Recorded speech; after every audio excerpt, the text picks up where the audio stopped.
Olá, caros ouvintes, sejam bem-vindos a mais episódio aqui do vosso Podcast Conversa, o maior podcast político em Portugal. E hoje cá estou eu com Rita Rocha, do projeto Legalis. Rita, bem-vinda. Olá, Cláudio, obrigada por este convite. Antes de mais, é um prazer enorme estar aqui, e obrigada pela oportunidade também de falar um bocadinho sobre aquilo que é uma novidade em Portugal, que é a mentoria jurídica. Exatamente, portanto, hoje estamos aqui para falar sobretudo dos direitos fundamentais, de tão fundamentais que parece que às vezes nos passam um tanto ao lado, não é? Portanto, às vezes dá-se as coisas como demasiado garantidas e lá está, como se costuma dizer, direito conquistado é direito inalienado, mas também se costuma dizer que quem dorme em democracia acorda em ditadura, não é? Portanto, estas duas frases feitas que eu gosto muito.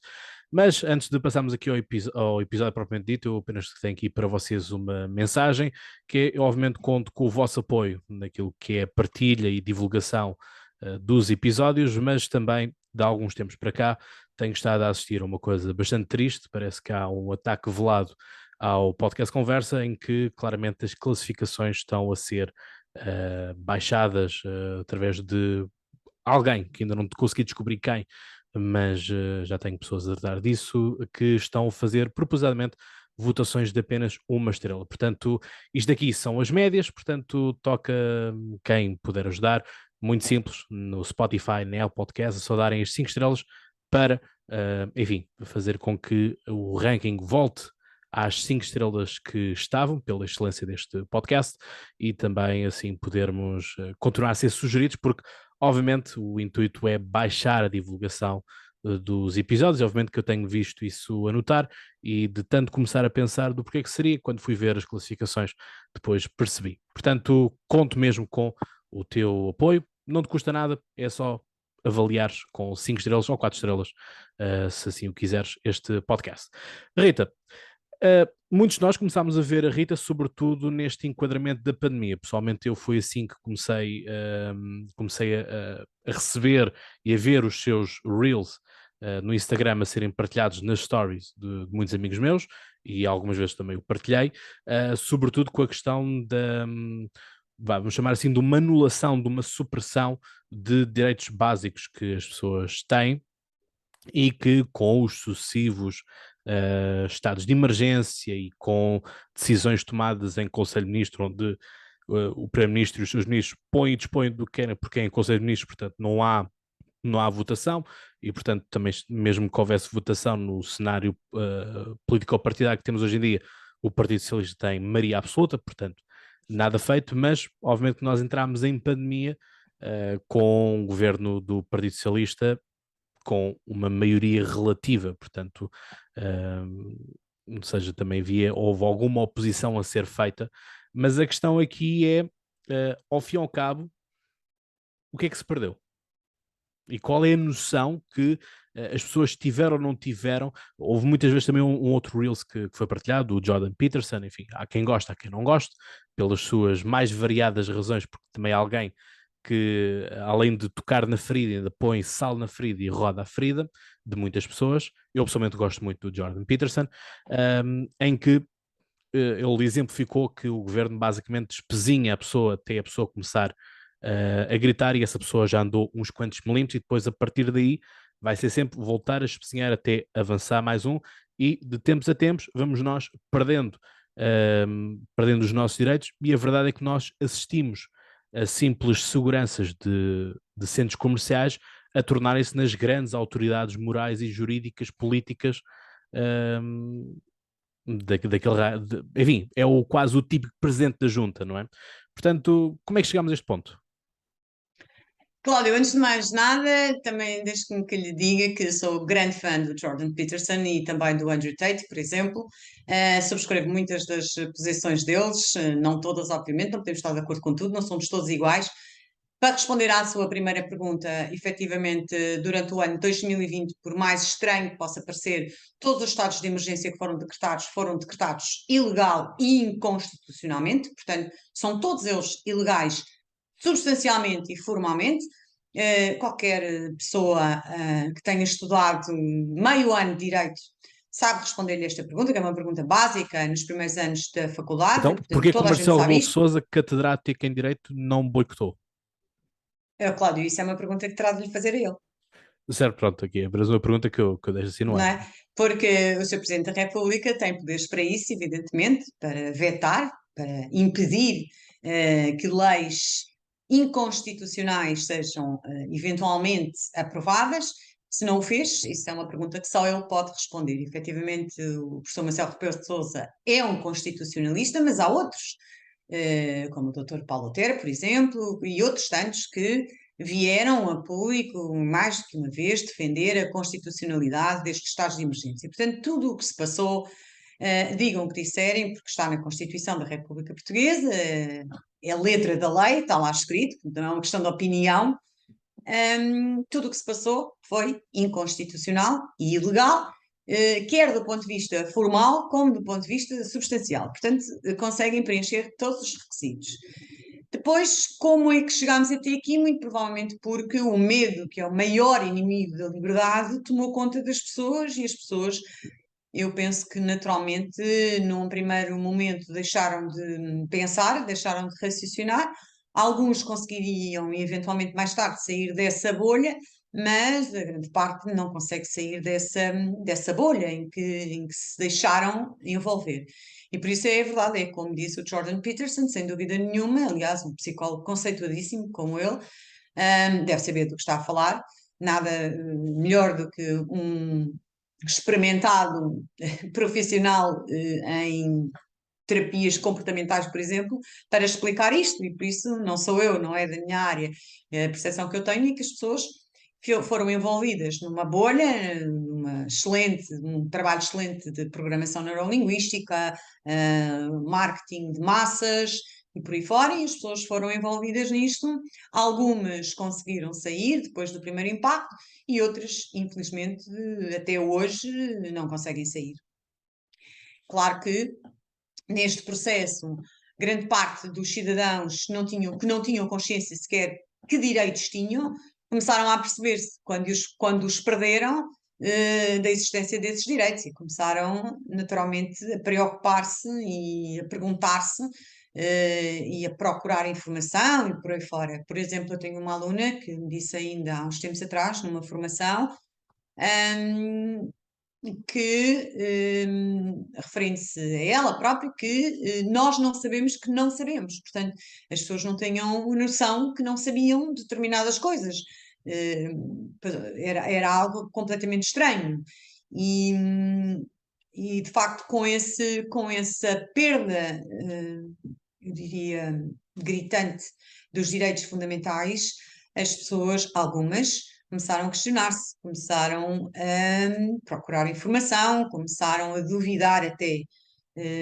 Eu penso que antes disso, a maior parte das pessoas achava que este tema dos direitos fundamentais era algo só destinado aos constitucionalistas, aos advogados, aos juristas e por aí fora. Portanto, achavam que é uma coisa técnica demais, quando não é, porque a nossa lei está feita precisamente partindo do princípio que o cidadão médio tem conhecimento de uma série de direitos fundamentais que, na verdade, o cidadão não tem.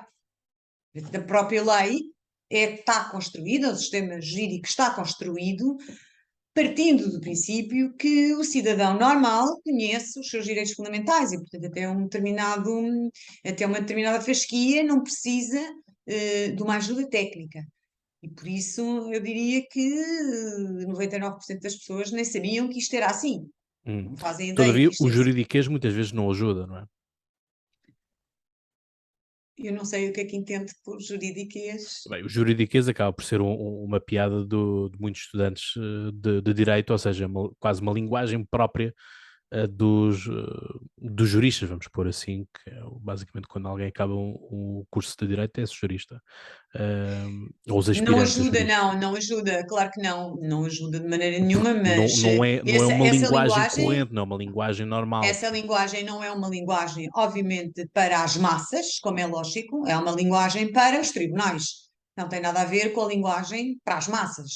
E, portanto, quando vai para uma faculdade, vai para aprender o lado técnico do direito, certo? Mas, como cidadão, deve obrigatoriamente ter acesso a conhecimentos tão básicos. Esses conhecimentos básicos não se transmitem com uma linguagem técnica, naturalmente. Não vamos querer ensinar na escolaridade obrigatória, por exemplo, a Constituição da República Portuguesa, utilizando os termos técnicos que utiliza um constitucionalista numa aula da Faculdade de Direito.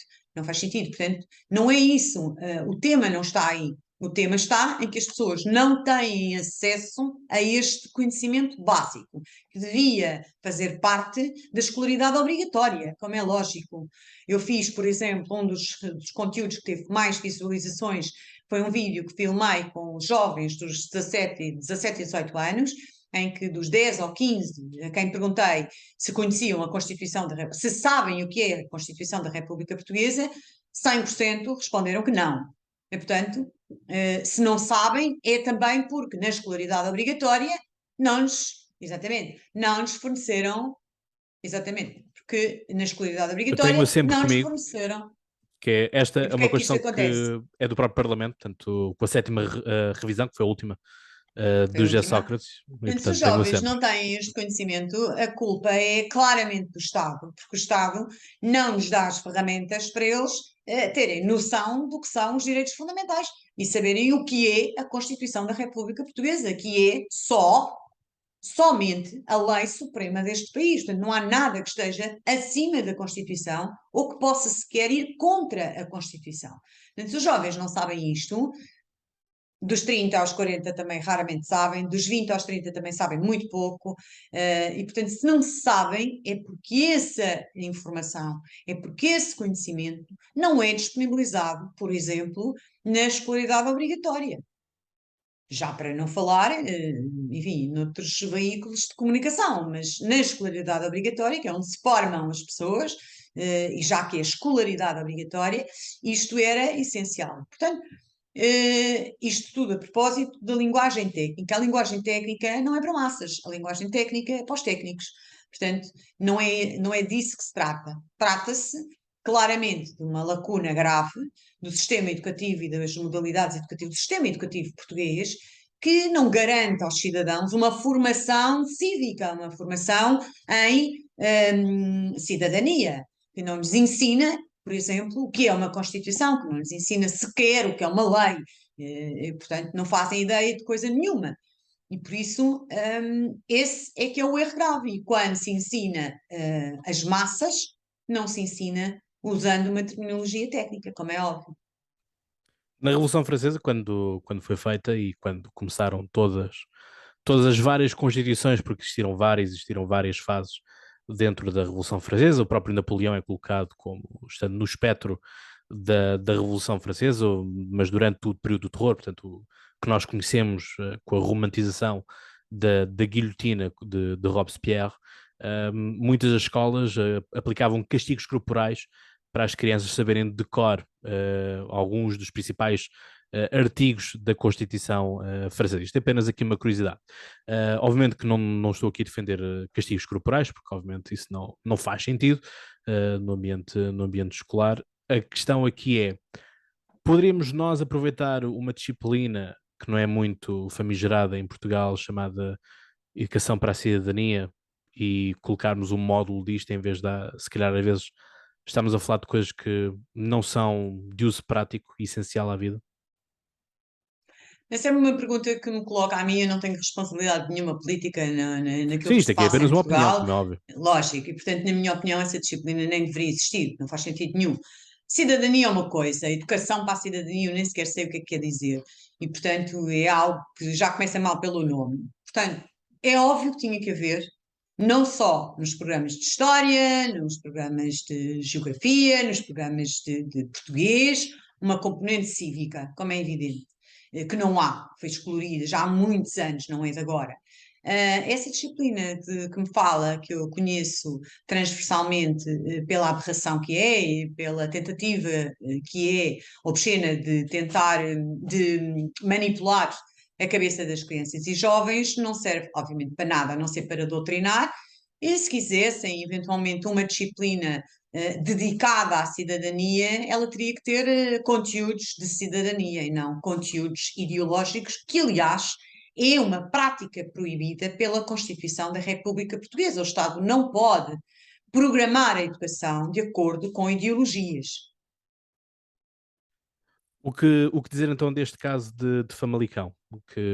Enfim, escolas não fazerem transitar os alunos por causa de uma disciplina, Cláudio, e volto a eu dizer. não vou comentar, não Uhum. me vai levar a mal, mas eu não vou comentar esse tema. Esse é um tema que, do ponto de vista da mentoria jurídica, não faz sentido, porque, obviamente, que aquilo que eu ensino aos meus mentorados é resolverem os seus problemas e não acrescentarem problemas àqueles que já têm. E as pessoas, quando na vida, devem ter uma postura estratégica quando se lhes surgem dificuldades. E, portanto, isso é um caso concreto, por exemplo, é um caso que já está nos tribunais. Foi seguido um caminho em relação ao qual eu não digo bem nem digo mal, digo apenas que não é para mim. Portanto, não é a forma como eu resolveria a situação, que aliás já resolvi muitas situações semelhantes, incluindo em causa própria. Portanto, não tenho que opinar a estratégia que alguém adotou. Uhum. A opinião que eu Então, tenho e é o que que é que não digo aconselharia? bem nem digo mal, digo que não é para mim. Então, e se tivermos pessoas que estão a ouvir este episódio e se por acaso tiverem uma história semelhante ou que venha a acontecer uma história semelhante? Quando fala em história semelhante, fala em quê concretamente? Não quer que os seus filhos frequentem uma Por exemplo, sim. disciplina que é claramente uma disciplina de cariz ideológico e que está, aliás, no seu direito, porque a Constituição da República garante esse direito, certo? Isto é o que Isso. se passa objetivamente, isto é factual. Na prática, o que é que acontece? Você tem um sistema construído a favor da programação ideológica nas escolas. Este é o de facto. E aquilo que você deve fazer é analisar os prós e os contras dos seus direitos e procurar atingir um objetivo. O seu objetivo é que os seus filhos não frequentem aquela disciplina em concreto. Portanto, tem vários caminhos à sua disposição. Tem o caminho judicial, tem o caminho das transferências, de escola, fisicamente, tem o caminho da transferência de modalidade de ensino, tem o caminho da transferência do sistema de ensino. Portanto, existem inclusivamente vários caminhos. Aliás, esta própria conjuntura de 2020 até agora abriu também uma porta para o surgimento de muitas alternativas à escola presencial tradicional, que as pessoas também desconhecem, e eu já fiz várias ações de formação sobre educação, expressamente sobre educação, workshop dedicado à educação, outro workshop dedicado à educação e à escolaridade obrigatória, mais outro webinar, mais quer dizer, já fiz várias formações sobre o tema educação e a conclusão que eu tiro é que as pessoas não têm informação. Não têm informação, primeiro, porque essa informação é-lhes sonegada pelo próprio Estado, pelo próprio sistema. O Estado não tem interesse que as crianças e jovens aprendam e não tem interesse que as crianças e jovens não estejam na escola presencial onde o Estado controla a evolução dessas crianças e jovens. E, portanto, para tentar evitar um êxodo dos jovens e das crianças da escola presencial, o Estado sonega a informação aos pais. Portanto, os pais têm pouco acesso à informação, sabem muito pouco, ou eu diria quase nada, e os que sabem muitas vezes têm informação errada, que ainda é pior. E, portanto, é um mito, por exemplo, as pessoas acharem que os filhos, não estando na escola presencial, custarão muito dinheiro. Isso é um mito, não passa de um mito. E como há outros mitos, há um mito, por exemplo, que se as crianças na escolaridade obrigatória não estiverem numa escola presencial, o tradicional ensino presencial, terão que estar numa escola alternativa. É outro mito. Portanto, criam-se muitos mitos à volta disto e as pessoas não estão a perceber que o futuro é precisamente não estar na escola do sistema. Porque quem não estiver na escola do sistema vai evoluir. Mas, por exemplo, eu cheguei a ter alunos meus em que havia pais que queriam que eles estivessem, não por razões ideológicas, mas por questões clínicas, e eu basicamente tive que ser tutor de dois alunos, onde basicamente os pais apresentavam um programa pedagógico e basicamente era a minha função aprovar ou não aprovar aquilo. fazer sugestões, portanto, no sentido de se aquilo cumpre com os requisitos mínimos ou os objetivos mínimos que se pretende que um aluno saiba, ou seja, o aluno é aluno de História, pressupõe-se que ele saiba pelo menos a Primeira e a Segunda Guerra Mundial, não é? Ou seja, se calhar saber uma guerra que aconteceu na Westfália, se calhar isso não faz parte do currículo, portanto não é obrigatório na parte do rigor ou daquilo que nós queremos nos estatutos do aluno, não é? Mas a questão é que nem todos os pais têm capacidade também para fazer esse tipo de acompanhamento, porque depois aquilo que acontecia com muitos é que tudo bem, eu era o tutor, ou seja, era eu que assinava os papéis, era eu que validava trabalhos que eram feitos, mas posteriormente, fora da escola, aquilo que acontecia é que os pais colocavam alunos com explicadores, por exemplo. Isto também não está à mão de todos. Olha, Cláudio, eu como sou uma pessoa que não aceita nãos e, Uhum, portanto, não aceito derrotas, eu vou-lhe repetir, mas eu vou dizer o que é que eu acho. Tudo está ao seu alcance. Você só tem é que procurar o caminho. Portanto, quem quer, faz. uhum. Independentemente, Eu você não não estou a pode pôr chegar isso a em uma causa. determinada por exemplo, você não consegue chegar a uma determinada solução porque ela é financeiramente inalcançável, você tem outro caminho, tem que procurar outro caminho. O que não pode, o seu grande objetivo é que tem que ser cumprido. E há alternativas, há muitas alternativas. E a questão de 2020, 2021 abriu inclusivamente portas a muitas ofertas no mercado, diversas ofertas no mercado, podem ser aproveitadas de forma inteligente e estratégica pelos próprios pais. Portanto, eu volto a dizer que o ponto de partida é a informação. A primeira coisa é a informação.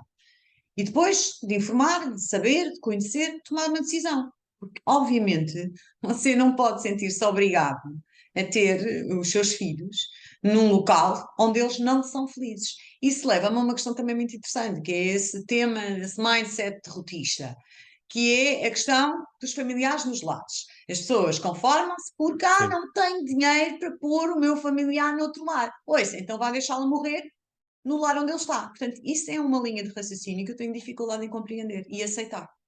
Não compreendo e também não consigo aceitar. Portanto, há sempre um caminho, tanto que há um caminho que centenas de milhares de situações de sucesso correrem lindamente fora do sistema presencial. E quando é fora do sistema presencial, abrem-se várias alternativas. Portanto, as pessoas só têm que ter é uma decisão tomada, que é eu vou continuar a permitir isto ou eu vou parar isto. Já se percebeu que lutar contra o sistema educativo é praticamente ineficaz.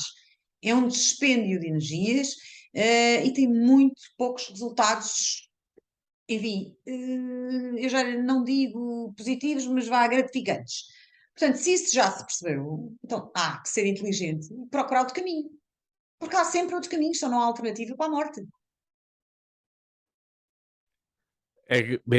Isso é certo. E para os impostos também não é? Impostos e mortes são aquilo que nós temos garantidos à nascença, não é? Portanto, isso Não, está. você pode deixar de pagar impostos, pode não pagar impostos.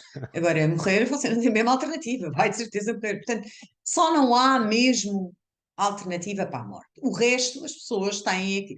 Ouça, as pessoas têm medo se lhes aparece uma fatura com 2 euros a mais para pagar. Certo? Portanto, se têm medo de uma coisa ridícula e absurda como esta, que é uma fatura falsa, porque aquele item, aquele serviço não foi prestado, se as pessoas têm medo deste pormenor ridículo e aceitam esta questão ridícula, então aceitarão tudo. Como é lógico. É isso, sim. Sim, é um Pronto. princípio, é um mau princípio Um péssimo princípio, neste, exatamente. neste caso. Eu nisso eu reclamo tudo. Não deixo, não deixo para os outros aquilo que eu posso fazer. Ouça, Um, Cláudia, as pessoas, obviamente, na questão da educação, e como eu já referi, há sem dúvida nenhuma um interesse muito grande por parte do sistema, do Estado, de sonegar informação aos encarregados de educação, aos pais, a quem decide sobre a educação dos filhos. São os pais que decidem em exclusivo sobre a educação dos filhos, não é mais ninguém. Mas há claramente o interesse do Estado em não dar toda a informação, para evitar precisamente uma saída das crianças e jovens da escolaridade obrigatória do sistema presencial. Mas depois também há uma falha muito grave por parte destes pais e destes encarregados de educação, porque eles desistem à primeira dificuldade. E, portanto, parece-me que também isto é sintomático do grande desconhecimento que têm, porque se alguém lhes disser não, não pode fazer assim, tem que fazer assado, imediatamente aceitam. Portanto, nem sequer põem em causa, não conhecem sequer do que é que se está a falar, mas aceitam imediatamente. Portanto, as pessoas têm também que fazer o seu trabalho. É certo que já partem em desvantagem, é certo que têm grandes, graves lacunas em termos de conhecimento, em termos de comunicação, não sabem comunicar, não sabem comportar-se, eu digo comportar-se na comunicação quando se tratam destas questões, assumem a maior parte das vezes uma postura como se fossem os pais quem trabalha para a escola, em vez de ser a escola que trabalha para os pais. Eu já vi isto vê-se todos os dias, então nas formações vejo todos os dias.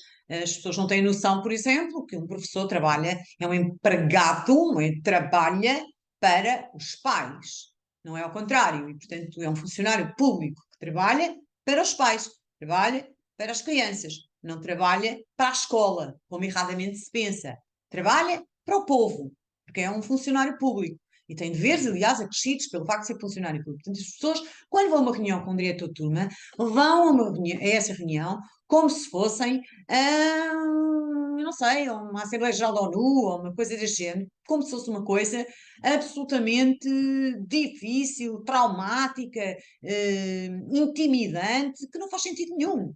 Tem um diretor de turma. E esse diretor de turma trabalha para nós, que somos pais e que temos filhos na escolaridade obrigatória. Ponto. Acabou. Isto tudo faz com que as pessoas se comportem de uma maneira que inclusivamente aceitam perder a sua dignidade sem se aperceberem, sem sequer se aperceberem, e de repente, quando começam a tomar contacto, a conhecer um pouco sobre os seus direitos fundamentais, sobre a forma como devem comportar-se, sobre a forma como devem falar, começam a achar, logicamente, começam a sentir uma enorme confiança, como é lógico, e a recuperar aquilo que nem se aperceberam que tinham perdido, que é a sua dignidade.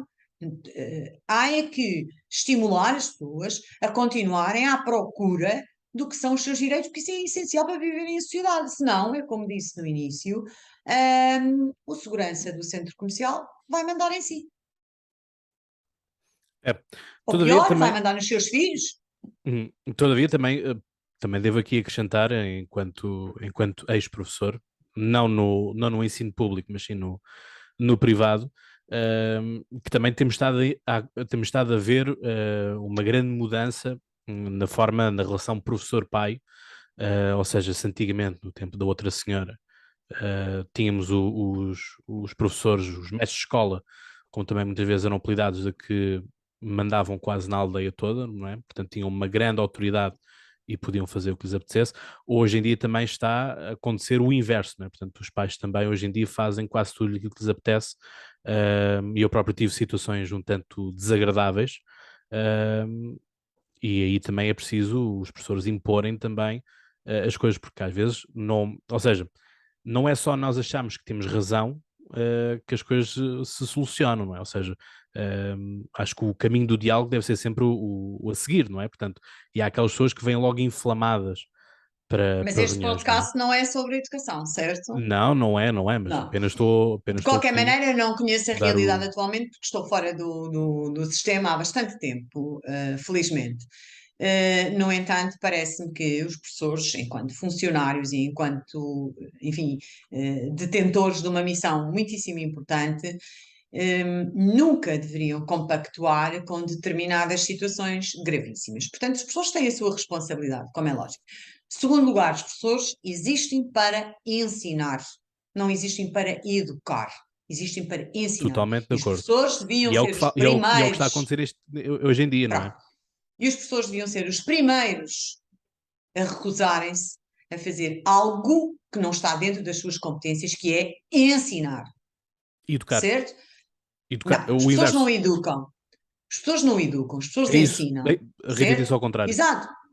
Não, não, desculpe. Então, desculpe. As Por pessoas isso, deviam recusar-se, o que eu quero dizer é, as pessoas deviam, inclusivamente, recusar-se a fazerem algo que está fora das suas competências, que é ensinar. As pessoas têm que ensinar. Tudo o que seja fora de ensinar, deviam, por razões de princípio, recusar-se a fazer. Certo? Portanto, nunca poderiam ter aceito programas das suas disciplinas completamente absurdos e abjetos, até, portanto, não só absurdos, mas também abjetos, programas de geografia que não têm a ver com geografia, programas de história que pouco têm a ver com história, programas de português que não têm nada a ver com português, programas de matemática que são uma vergonha, que mudam todos os anos. Portanto, os professores deviam recuperar a sua dignidade e recusarem-se a fazer um trabalho que está fora das suas competências. E deviam bater o pé e dizer: nós só ensinamos. E, portanto, ensinar é 2 e 2 são 4, é a geografia, é a história, é português, é o inglês, isso é ensinar, certo? E, obviamente, que a classe dos professores está toda desmembrada. Mas a culpa não é dos professores também. A culpa é do sistema, do Estado. Mas os professores são os que têm a melhor arma na mão para combater isso. Porque, sem dúvida nenhuma, que se os professores recuperassem a sua dignidade e a sua honestidade e o seu mérito na missão que têm, e se recusassem a fazer determinadas coisas que não têm nada a ver com as suas competências, que é ensinar, tarefa para a qual estão contratados, aliás, claramente, o sistema sofreria um grande rombo. Sem dúvida nenhuma. Não vamos pensar que são os pais que têm essa faca e o queijo na mão, porque não são. De acordo? Portanto, eu não sei se os professores agora são mais ou menos acessíveis, porque pouco me importa, porque não é isso que me importa. Eu não sou sequer uma mãe de ir 50 vezes a uma escola porque tenho mais que fazer e porque não é esse o meu papel. A escola está lá para ensinar e, portanto, eu partiria do princípio que lá os meus filhos iriam aprender. Se realmente as coisas correram sempre mal, que eles nunca aprendiam e só tinham era problemas de toda a espécie e feitio, então eu tive de procurar outro caminho. Portanto, eu não tenho não me preocupo muito com essa dinâmica. Aliás, eu acho que a escola tem de marcar uma reunião no princípio do ano, no final do período, no final do segundo período e no final do terceiro período. Não é preciso mais do que isto. E, portanto, quando existe alguma vicissitude, alguma coisa fora do normal, marca uma reunião com os pais e resolve o assunto com os pais. De resto, a escola é a escola, os pais são os pais. Sinto que os pais são soberanos. Os pais é que educam, os pais é que decidem o que é que os filhos aprendem e como é que eles aprendem. E, portanto, os professores, o grande problema dos professores, se me pede a opinião, é que os professores perderam toda a sua dignidade, toda a sua honestidade profissional, aceitaram tudo o que lhes foi posto à frente. Obviamente que existem muitos professores de grande valor, mas que estão completamente esmagados pelo sistema, nem faço ideia o que será de trabalhar num ambiente como eles trabalham todos os dias, contra o qual eles também não podem fazer nada, porque estão completamente sozinhos, e portanto os professores não vale a pena vitimizarem-se, porque os professores têm a faca e o queijo na mão para eventualmente, eu não digo virar um bocadinho este jogo, mas mudarem um pouco as regras. mas abanarem um bocadinho o sistema. Portanto, saindo agora desta parte aqui da escola, que acaba por ser uma das esferas que as pessoas mais tocam no seu dia a dia, não é? Quase todos temos alguma ligação com a escola, pelo menos uma vez na vida. Se vamos ter mais, isso depois já depende das nossas escolhas de vida. Mas a questão é, todos nós precisamos de ganhar o pão, não é? Portanto, todos nós precisamos de trabalhar. E no trabalho é justamente onde nós também existimos das maiores violações dos nossos direitos, das nossas garantias, dos nossos deveres também, tudo isso. E, portanto, neste momento existe pela Europa fora um grande movimento das pessoas apelarem que só se faça o mínimo para não ser despedido e, portanto, para haver uma recusa de trabalho extra a ser feito. Isto também foi algo que a pandemia também nos trouxe, que era a questão que ficou conhecida no Parlamento como o direito a desligar, porque muitas vezes existem aqueles patrões que ligam, ou aqueles colegas que ligam e pedem favor para o trabalho, portanto não é uma coisa extra laboral, portanto uma coisa relacionada com o trabalho e do estilo, se puderes fazer mais aquele relatório ou se puderes preencher mais aquilo ou tratar aquele dossiê, etc, etc. Enfim, quando são as pessoas que voluntariamente, e isto aqui acaba por ser um dos tópicos muito interessantes de trabalhar com a realidade portuguesa, sobretudo quando nós estamos a falar também de que no próximo ano, 2023, Algumas empresas piloto irão começar a testar a realidade da semana de apenas 4 dias de trabalho. Portanto, em vez dos 5, passamos a 4. Já tinha falado aqui também no podcast, a ideia original era serem menos dias, mas também o salário ser cortado cerca de 20 a 30%. Ou seja, as pessoas trabalham menos, ganham menos, ou seja, obviamente que as pessoas vão se obrigar a trabalhar para podermos continuar. Aliás, também foi uma coisa que nós debatemos aqui já em episódios anteriores, que é a questão de ter o direito a estar doente, em que muitas vezes estamos doentes, tomamos aquele Benuron para podermos ir trabalhar, para que não sejamos prejudicados na folha salarial com dias de falta. E, enfim, existe também aquela história toda de 10 dias interpelados de faltas, dá direito a despedimento. Enfim, portanto, Rita, que tipos de casos é que, assim, genérico, também certamente vão aparecendo relacionados com trabalho e problemas no trabalho, de pessoas se calhar chegam mais ao pé de si, quase com a corda no pescoço, de estarem iminentemente a serem despedidas. Cláudio, eu não sou certamente a melhor pessoa para falar sobre trabalho, porque sou uma workaholic, que trabalho non-stop muitas horas por Somos dia dois, e, somos dois. portanto, como profissional liberal, o trabalho é algo que não me assusta. Eu considero que no mundo existem os fazedores e os observadores. Os que fazem, fazem sempre, de qualquer maneira, independentemente do que quer que seja. E os observadores são aqueles que, ao mínimo, à mínima desculpa, à mínima hipótese, preferem estar a ver televisão deitados no sofá. Portanto, vamos falar, sobretudo, nos fazedores, que eu acho que são esses que fazem o mundo andar para a frente. É óbvio que essa ideia não tem pés nem cabeça, aliás, tem um objetivo, não é? Tem a ver com a Agenda 2030, como é lógico. É uma ideia que vai criar na cabeça das pessoas A ideia, os 4 dias de trabalho, certo? os 4 dias de trabalho, vai criar o falso pressuposto que as pessoas vão trabalhar menos, e lá vão as pessoas todas contentes por trabalharem menos, esquecendo-se que irão ganhar menos. E, portanto, o meu único comentário é, não tem pés nem cabeça, como é evidente, e só fomenta subsídio à dependência, só fomenta a inércia, só fomenta eventualmente até a criminalidade, só fomenta todo o ócio, não tem ponta para onde se lhe pé. Chegam muitas pessoas, um dos meus módulos, aliás, deste curso também, Mulheres e Direitos, eu foco-me no trabalho, saúde e educação. O trabalho, porque as pessoas, lá está, não conhecem os seus direitos enquanto trabalhadores e também enquanto empregadores. Também é importante conhecerem os seus direitos enquanto empregadores. E, basicamente, continuam sem conhecer os seus direitos fundamentais. E aqueles que procuram este tipo de formação procuram saber, procuram aprender a lidar com situações como pressão no local de trabalho, como a violação do direito à reserva da vida privada, como as ameaças, a coação e por aí fora. Vêm claramente todos muito manipulados em termos de informação disponível na comunicação social, tem todos eles a pensar que podem ser despedidos porque espirram, e saem, infelizmente, muito satisfeitos e muito seguros de si, percebendo que as coisas não são como são veiculadas todos os dias nas televisões.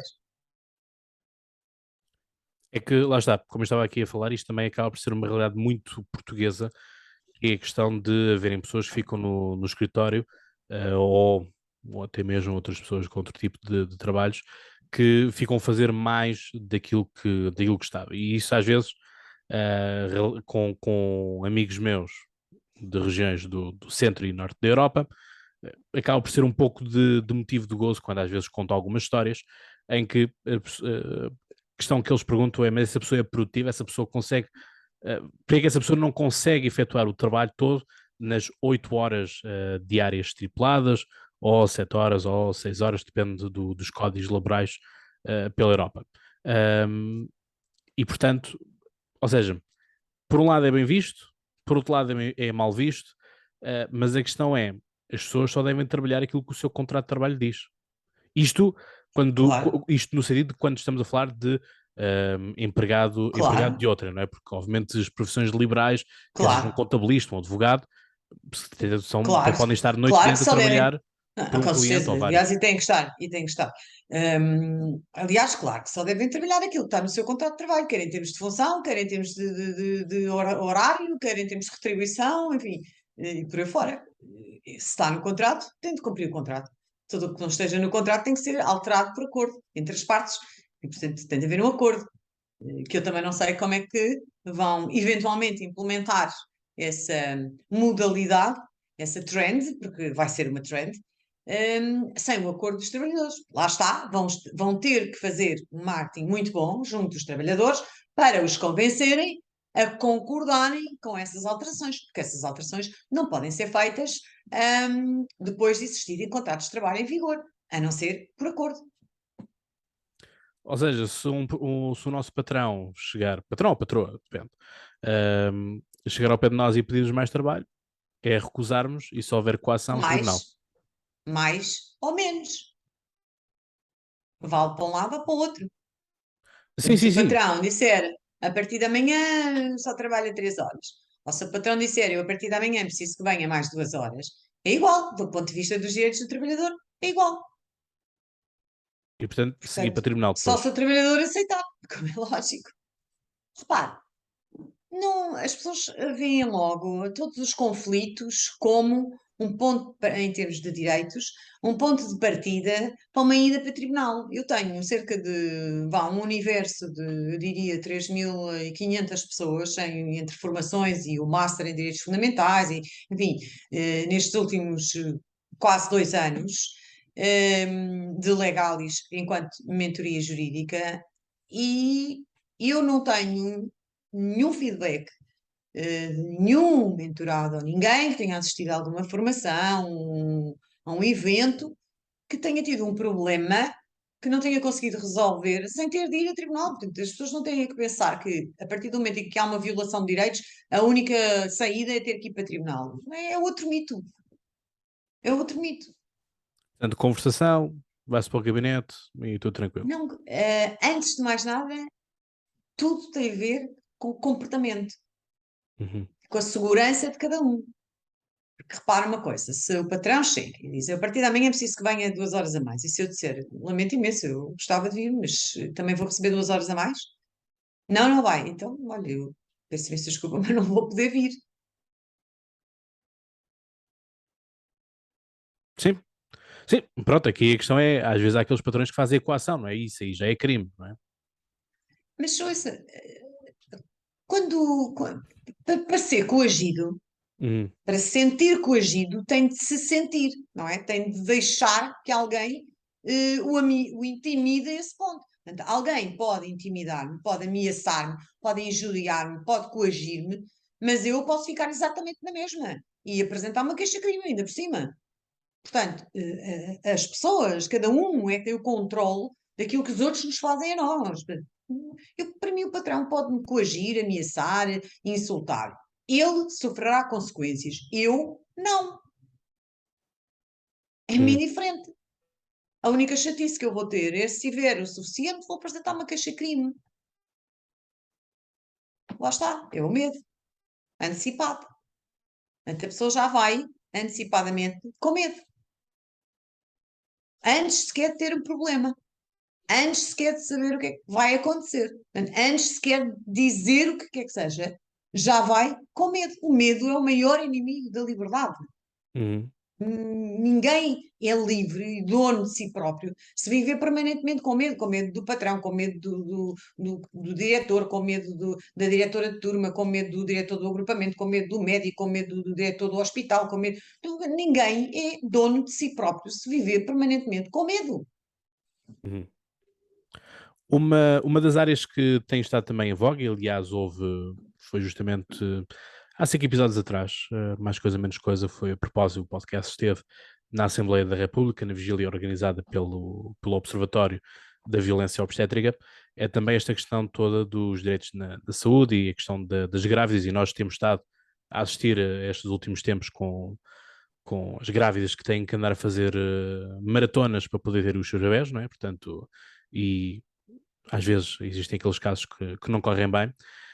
Um, a questão aqui, do seu ponto de vista, como é que vê a questão dos direitos na saúde? Portanto, vamos esquecer esta questão da pandemia, porque já abordámos no início, mas a saúde no geral, da questão de os médicos dizerem de vai tomar isto e nós pedirmos o porquê que eu vou tomar isto ou porque é que é este o procedimento e muitos dizerem porque eu assim decidi, porque assim é que é, não dão mais Pois, do que essa não é estas. uma resposta para mim. Essa não é uma Lá resposta para está, mim, mas, pronto, claramente, mas às vezes, nem para os meus mentorados. Não é resposta. lá Portanto, o está, mas médico tem pronto, um mas dever nós, deontológico, lá está. Nós temos que saber que dever é que o médico tem e temos de saber conduzir essa conversa. E, portanto, isso era uma questão que se punha, por exemplo, com os médicos de medicina do trabalho. Há bocado, quando falou no tema do trabalho e que problemas é que as pessoas traziam mais frequentemente, esse era um dos problemas que tem a ver com a saúde e tem a ver com o trabalho. As pessoas ficavam em pânico por terem uma consulta de medicina do trabalho, porque achavam que o médico de medicina do trabalho tinha os mesmos poderes que tem Deus Nosso Senhor. E não tem. O médico de medicina do trabalho tem uma função específica. Só pode fazer determinadas perguntas, só pode recolher determinada informação. Certo? Aliás, até fiz um webinar com um médico muito conhecido que explicou isto também detalhadamente do ponto de vista do próprio médico. E, portanto, em relação à saúde, evidentemente o Sistema Nacional de Saúde está destruído, mas também não é novidade nenhuma, já estava destruído há anos, só acabaram de o destruir. Portanto, não é novidade nenhuma que o Sistema Nacional de Saúde já era uma lástima e por isso, depois do que fizeram em 2020, naturalmente teriam que implodir o Sistema Nacional de Saúde. Não há muita ponta para onde se lhe pegue. Mas a Constituição continua a garantir a todos os cidadãos o acesso à saúde. E, portanto, qualquer pessoa que se apresente no Serviço Nacional de Saúde para a prestação de cuidados médicos tem direito a esses cuidados médicos e tem de saber qual é a hierarquia, quais são os deveres de cada um dos profissionais que estão à frente deles e tem de saber falar, tem de saber comunicar. Eu dou um exemplo. Entre 2020 e 2022, eu já fui 5 vezes a um hospital, a mais do que um hospital, aliás. Inclusivamente e infelizmente, porque uma filha minha foi-lhe diagnosticada uma doença crónica, portanto andou a ser investigada. E de todas as vezes que eu fui a um hospital, nunca usei uma máscara, nunca fui impedida de entrar, nunca tive um problema de maior, e o problema maior que tive resolveu-se quando o senhor agente, ao olhar para a Lei 15 de 2014, que é a lei que garante o direito ao acompanhante do utente do Serviço Nacional de Saúde, me disse que efetivamente não conhecia aquela lei. E, portanto, eu não vejo problemas, eu olho para os problemas e vejo as soluções.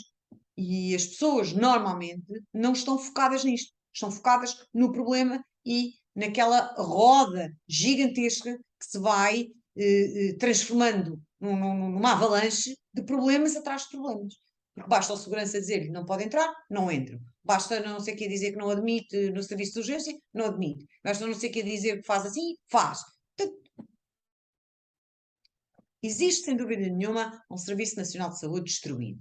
Mas a destruição do Serviço Nacional de Saúde não é uma coisa nova. Ele só está um bocado pior do que estava em 2019.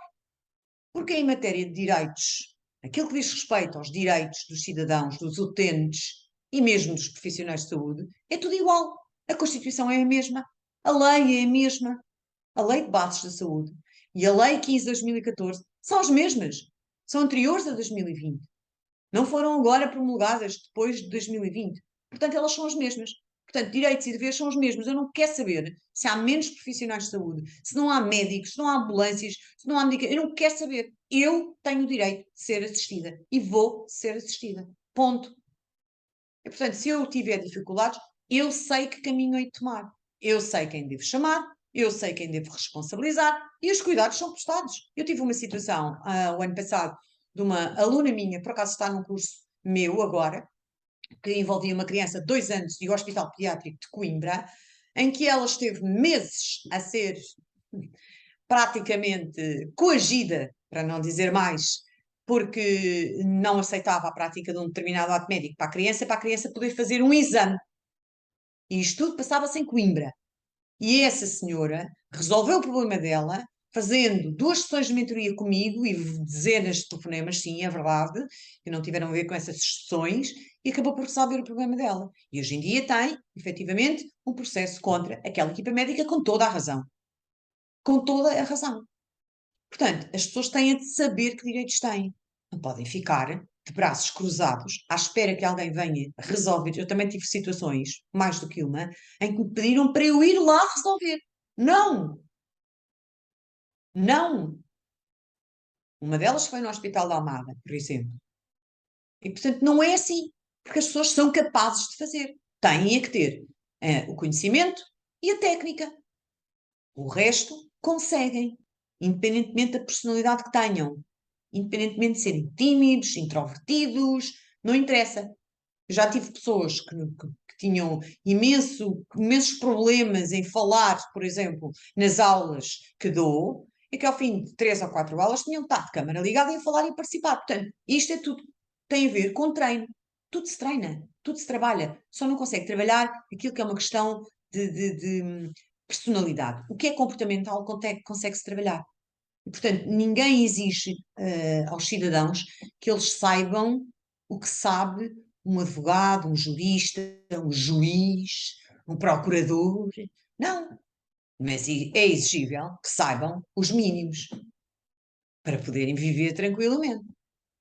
Porque, obviamente, se souberem os mínimos, não se sentirão constantemente intimidados, com medo, inseguros.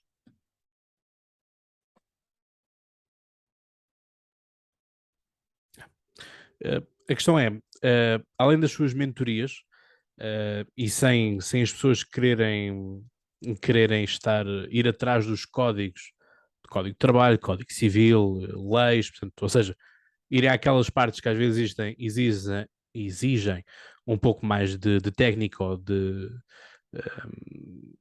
sofridão, por assim dizer, em compreender, portanto, ser uma linguagem acessível. O que é que a Rita sugere? Existe algumas obras que estejam que já facilitem um pouco esse caminho, ou tem que se continuar ir às fontes? Eu acho que o Ou essencial é, sempre pelo arranjar menos, alguém tipo intermediário, como a Rita acaba por ser assim um intermediário. sozinhos é difícil, lógico.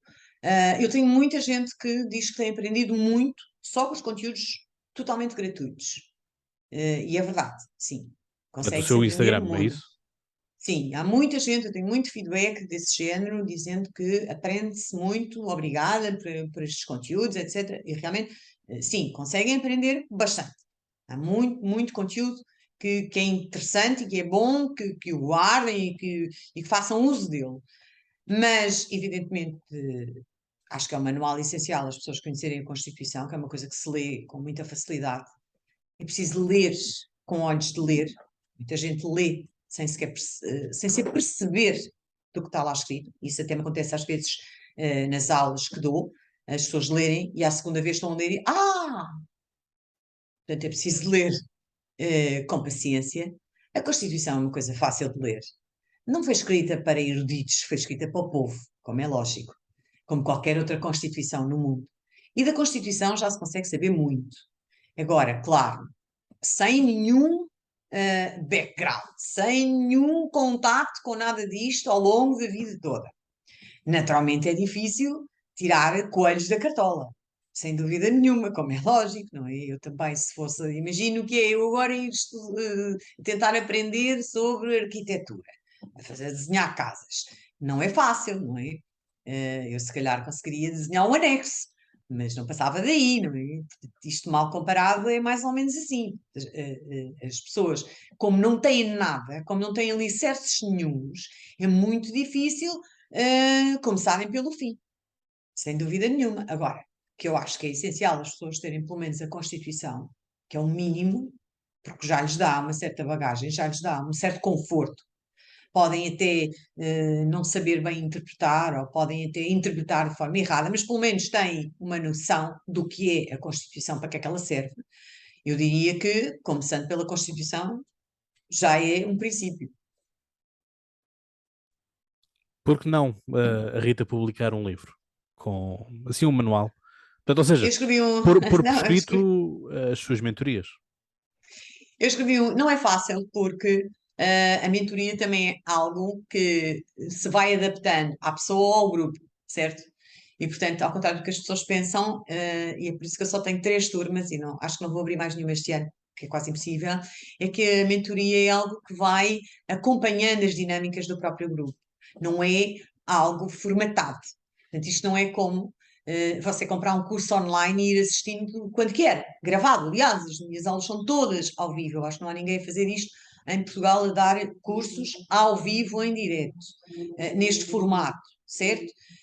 Sim, eu tenho um e-book que vai sair agora dia 15 de outubro, mas que é um e-book que pretende ser uma inspiração para as pessoas perceberem como é que nasceu todo este projeto, onde também estão relatados vários casos práticos que aconteceram ao longo de 2021 e 2022, onde vai também encontrar aquilo que eu chamo alguns templates que ajudam as pessoas a escreverem determinadas comunicações mais, aquelas mais vulgares, mais procuradas, mas não é fácil ter uma edição manual sobre este tema, porque este é um tema que se vai adaptando às necessidades de cada um em particular e eventualmente de um grupo. Por isso é que as minhas formações têm vagas muito limitadas, porque é mentoria.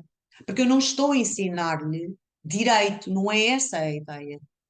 Você não vai aprender direito, não é esse o objetivo para ir aprender direito, vai para a faculdade e vai aprender outra coisa, com outro objetivo. Você vai aprender as regras básicas de cidadania de acordo com os seus direitos fundamentais e isso depois tem a ver com as dinâmicas dos grupos,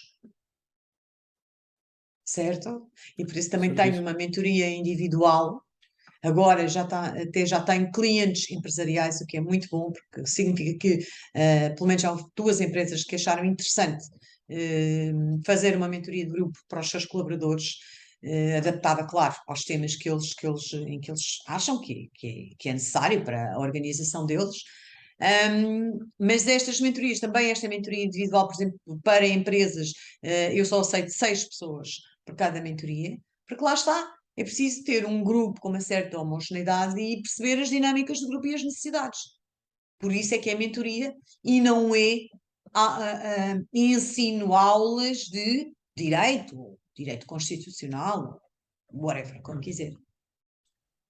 Sim, porque se calhar, imaginemos que a Rita estaria a fazer estas mesmas coisas, se calhar nessas suas mentorias, se não houvesse o caso da pandemia, se calhar não se tinha que falar, não sei, isto aqui é pura especulação, mas lá está, é a questão da atualidade marca sempre o nosso discurso, não é? Portanto, se calhar não puxaria para as suas mentorias, para estas suas aulas, estas classes, estes workshops, se calhar a questão das inconstitucionalidades dos estados de emergência, por exemplo, se eles não tivessem acontecido, se calhar não era matéria Exatamente. que Se calhar estaria, que não, estaria. claro, claro. Se calhar não, era algo que estaria adormecido, eventualmente havia alguns empresários que sentiam a necessidade de perceber esta questão dos direitos fundamentais, dos direitos constitucionais, porque não têm formação nenhuma, lá está, mesmo até a nível das faculdades, economia, gestão, etc. Não há nenhuma formação deste género, em cidadania, em constitucional, em direitos fundamentais, não existe. E, portanto, é claro que se não tivessem sido totalmente privados de todos os seus direitos fundamentais, não teriam acordado para a necessidade de saberem quais são. Sem dúvida nenhuma. Sim, eu penso que, claro que não. A necessidade de aguçar o Ou engenho melhor, a também. necessidade não seria tão grande. Sim, Certo? Eu até poderia ter lançado este serviço para o mercado, mas as pessoas não veriam isto com tanta emergência, com tanta urgência, aliás, certo? Da mesma forma que há bocado estávamos a falar do tema da educação e das ofertas educativas, da mesma forma que se não tivesse surgido o caso enfim, Famalicão. não, e não é o caso Famalicão. O caso Famalicão é um caso pontual. Mas se não tivesse surgido toda esta emergência que rodeou as escolas, porque eu acho que o Cláudio está-se a se esquecer de uma coisa muito importante, é que no ano 2020, eu diria que 80% dos pais perceberam o que é que realmente se passava nas escolas quando estiveram com os filhos em ensino online. que os pais, 90% dos pais, não sabiam o que é que se passava dentro das salas de aula e começaram a ter contacto com essa realidade precisamente com o ensino online, com o fecho das escolas. E isso abriu também uma porta, certo? Isso criou um problema muito grande aos pais, ou fê-los constatar um problema que já existia. E isso, por outro lado, veio abrir a porta à oferta de outra natureza no mercado. Porque lá está, se não tivesse havido esta situação em 2020, não teriam surgido tantas ofertas educativas em 2021, 2022, agora, no início do ano, porque não havia tanta urgência da parte dos pais. Não quer Exato. dizer que o ensino não levasse esse caminho também. Eu penso que tudo o que está a acontecer agora, de uma forma ou de outra, iria acontecer inevitavelmente. Ou de uma maneira ou de outra, iria acontecer. A educação está destruída, o modelo que nós conhecíamos está destruído, o Serviço Nacional de Saúde estava já destruído, já estava moribundo e agora está em cuidados paliativos. Portanto, mas era talvez uma questão de tempo. Uhum. Sim, basicamente acelerou o, Foi o expor detonador, os sim. fragilizados. Sim, foi o detonador de várias, enfim, várias situações encapotadas que já existiam, que já existiam. É, é. E a questão é mesmo essa, assim como também agora este caso recente da senhora no lar, quer dizer, isto não é de agora. Se nós Ora, formos buscar as notícias para trás, exatamente. encontramos mais outras iguais. Claro que não é de agora, mais uma vez. Aliás, já agora aproveito. A respeito da educação, eu alertei durante o ano de 2020, no final de 2020, já eu alertava constantemente no grupo do Telegram as pessoas para esta urgência de decidirem o que fazer em relação à educação dos seus filhos na escolaridade obrigatória, porque a educação estava destruída, porque tínhamos acabado de perceber, a maior parte dos pais tinha acabado de perceber isso por causa do ensino online, e também nesse ano, já no fim de 2020 e princípio de 2021, eu alertei centenas de vezes para o tema dos idosos nos lares, constantemente abandonados pelos familiares que aceitavam qualquer restrição que lhes era imposta. E, portanto, há famílias que deixaram os seus idosos nos lares sem qualquer tipo de supervisão. E isso só fez aumentar as situações que já sabíamos que existiam, porque sempre existiram, elas já existiam, sempre Sim. existiram. Isso só fez Lares aumentar ilegais essas também, muitas situações. vezes apareciam. Aliás, Exatamente, foi justamente exatamente. nesta pandemia que muitos lares ilegais foram descobertos, não é? Por causa dos surtos que iam aparecendo. E depois lá está, e as pessoas conformam-se com o argumento do preço, não é? Não tem a ver com preço. Não, Ouça, se as não, pessoas mas às vezes há, estabelecem, há se as pessoas pessoas que se conformam. estabelecem um preço, conformam-se porque querem. E portanto, eu essas pessoas Mas é até isso que eu digo, há pessoas dispenso, que se conformam, dispenso e da muitas minha vezes haverão comunidade. aqueles prestadores que Sim. dirão que é por este preço você quer o quê? Há Pronto, está muitas bem. pessoas que digam Mas, isto. mas isso é a lei do mercado e quem fixa um preço? À vida dos seus idosos ou à educação dos seus filhos não tem valor. Ok?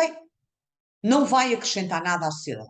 Quem fixa um preço à vida dos seus idosos e à educação dos seus filhos não tem valor, não vai acrescentar nada à sociedade. Isso são valores que não têm preço. A educação e a integridade física, o bem-estar dos idosos. Não tem preço, certo? E, portanto, quem fixa tetos para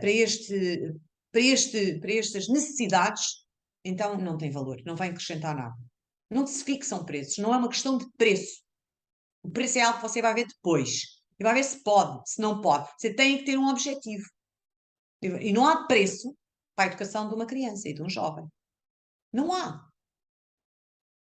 Não me diga que acredita que se pode, por exemplo, fixar um preço à vida da sua mãe. Não estou a dizer nada disso. Pronto, pronto. Estou apenas a fazer aqui o papel de advogado do diabo, não é? Sim, sim, sim, Portanto, eu percebi. Mas eu também quero que quem nos está a ouvir perceba que a lógica é esta. sim, Não se fixa preços a coisas que são valores. O valor da vida dos nossos entes queridos, o valor da educação dos nossos filhos. Isso não tem preço, como é lógico. E se não os educarmos ou se não os conservarmos e não os tratarmos de uma maneira, então temos que fazer de outra. sim, é mesmo isso.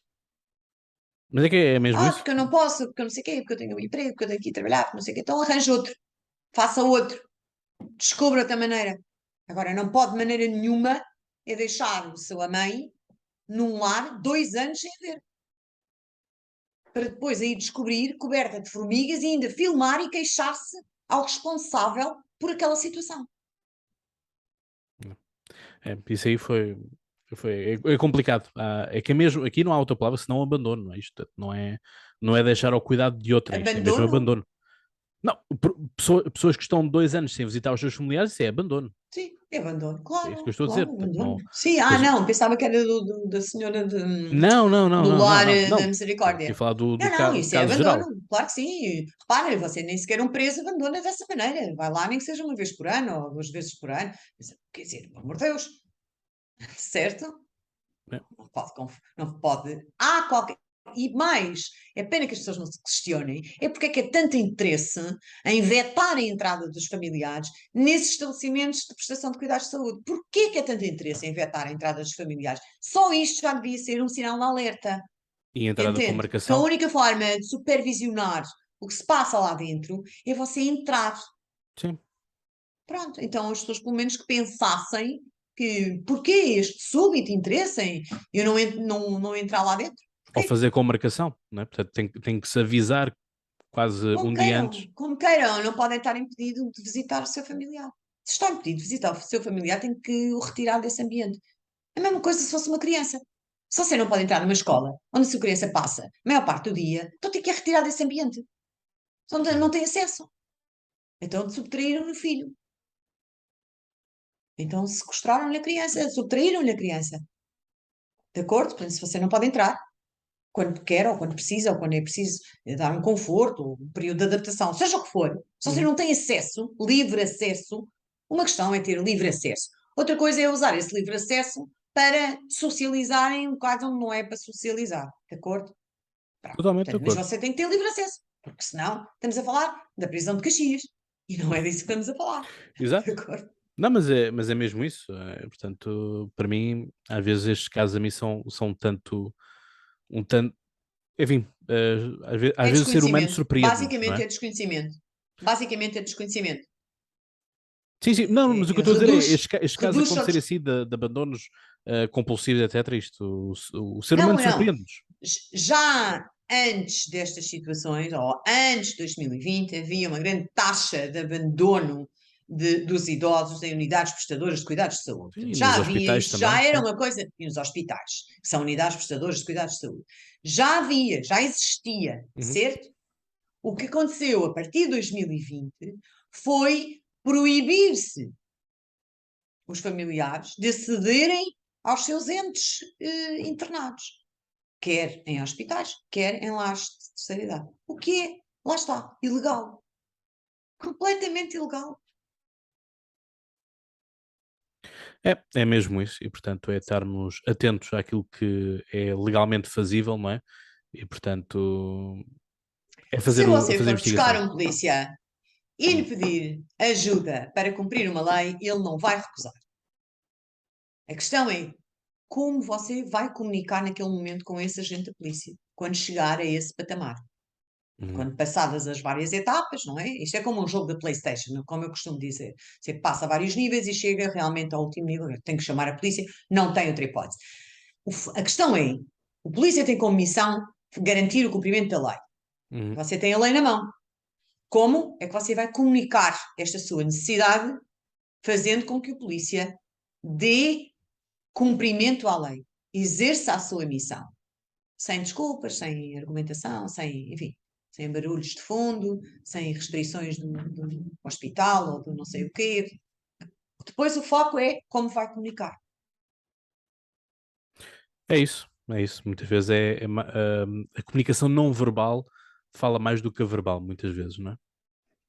Sim, mas a verbal é que importa. Naquele momento você Evidentemente, vai ter que sim, dizer ao polícia de forma a que ele não tenha saída, não tenha escapatória, sim, certo? Que o polícia foi chamado para o ajudar a cumprir a lei, para dar cumprimento à lei. A lei existe e você precisa que ele o ajude, exato, porque é a missão dele. que se cumpra a lei. Exatamente. Portanto, e é nessa altura, primeiro tem que conhecer que direitos são, etc., qual é o direito que está em causa e por aí fora, certo? Pronto. Partindo do princípio que sabe isso tudo, depois tem que saber como vai comunicar com ele, que tipo de comunicação vai usar com ele. Uhum. É isso mesmo. Rita, chegamos assim ao final do nosso episódio. Portanto, foram aqui uns minutos bem passados. E espero que, obviamente, as pessoas abram um bocadinho mais os olhos, sobretudo para perceberem os seus direitos e perceberem como é que os podem, não digo saber de cor, mas pelo menos estarem com uma perfeita noção daquilo que às vezes é a própria lógica que funciona, não é? Portanto, há coisas que às Uhum, vezes não há lógica que assim o seja, não é? Portanto, uhum. quando nos querem fazer Muitas vezes algo. é só uma questão de começar e depois começa a exercitar um pouco o seu raciocínio lógico e ver que tudo faz sentido, que as coisas todas fazem, a lei faz sentido, a Exato. lei é lógica. O problema é as pessoas não conhecerem aquilo que é o essencial. Mas a partir do momento que começam a conhecer, começam a ver lógica nisto tudo. É mesmo isso. Portanto, olha, já sabem, estudem. Se tiver alguma dúvida, falem com a Rita. Portanto, certamente que a Rita arranjará alguns minutos na sua agenda para vos ajudar. Enfim, esperemos que nunca numa situação muito limite, que nunca cheguemos a tal. E, portanto, Rita, agradecer uma vez mais, e, portanto, desejar as melhores felicidades para os vários para as masterclass, para os workshops que vai fazendo e boa sorte também para o e-book. Depois poderemos falar numa próxima oportunidade, se vai para lançar em outubro. Deixar aqui o desafio, depois podemos também comentar aqui um bocadinho esse mesmo e-book quando decidir lançar. E portanto, enquanto a vocês, caros Já está em ouvintes, pré-venda, eu vou-lhe mandar depois um exemplar. Eu quero agradecer-lhe a oportunidade. Muito obrigada, gostei muito de falar consigo, sinceramente, e espero que todos aqueles que venham ouvir este podcast que gostem.